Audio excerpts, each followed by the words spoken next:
Right, Andy? Our first guest is the star of the Fox hit Prison Break, which kicks off its third season tonight. Take a look. You know, I keep waiting for you to mention a certain someone. I don't know where she is, man. Well, you gotta find her. I will. She's important to me, like... if anything happens to Sarah. It's gonna be fine, man. I promise. If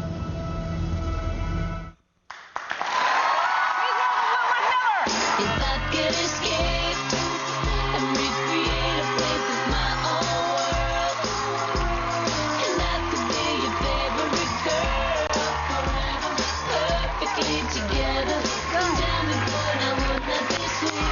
If I could be sweet, I know I've been a real bad girl.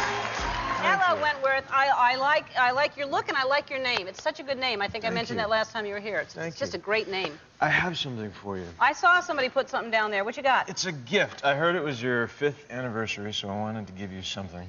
And I remember seeing a clip of Smoking Donkey. We used to have the Smoking Donkey on the table, yes.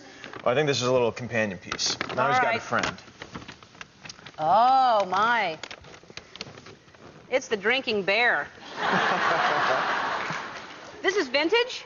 This is vintage. I found this at a pawn shop outside of Dallas, Texas. Oh, and he pours it? Oh, and he drinks it! Fantastic! Thank you. That's great. I wonder how many animals they thought of before they decided upon the bear that would drink. It's usually chimpanzees they make do all those things. Yeah, just a little something for It's great. I don't know where the Smoking Donkey is. We thought it was not cool to be putting smoking out there, you know. Of course. So we decided to take it away. But there's nothing wrong with a drinking bear. No.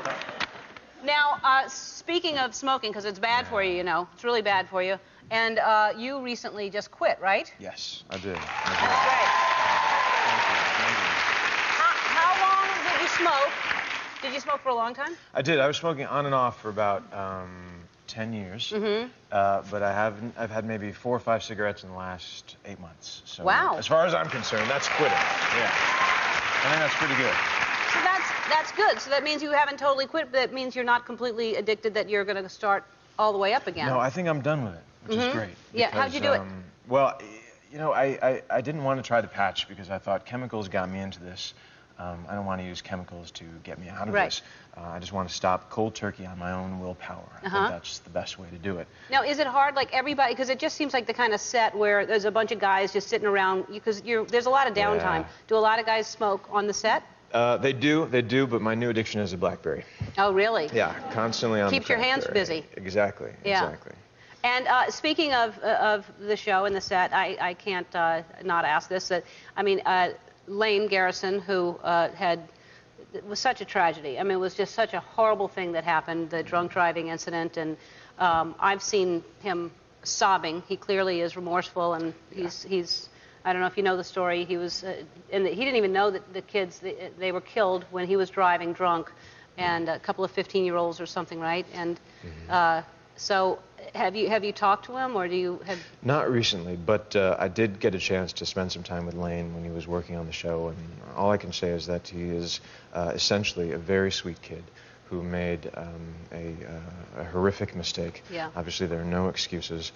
Nothing's going to bring that boy back, and he'll spend the rest of his life paying for it. And yeah.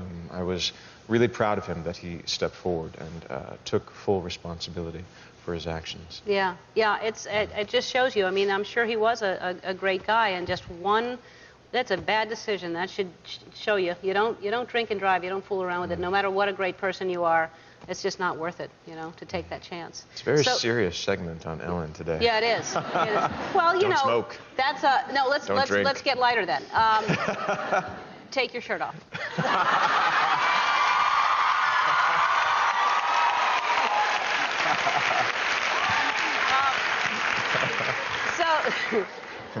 So that you had Well, you had the tattoos before. You're back in prison again. You were out, now you're back in prison. That's right. And so now, and you had the tattoos before. You were always like this. And now you don't have the tattoos. Right. So you have to just wear a shirt all the time I'm in a long sleeve T-shirt. to pretend to cover all that. Yeah, and it's supposed to be down in Panama. It's supposed to be hot. We're sweating. We're shooting the show in Dallas, so it's like 110 degrees every day. It's a nightmare. And humid too. And humid. Yeah. Yeah. So, and what is that like? That must be, and it's not like a.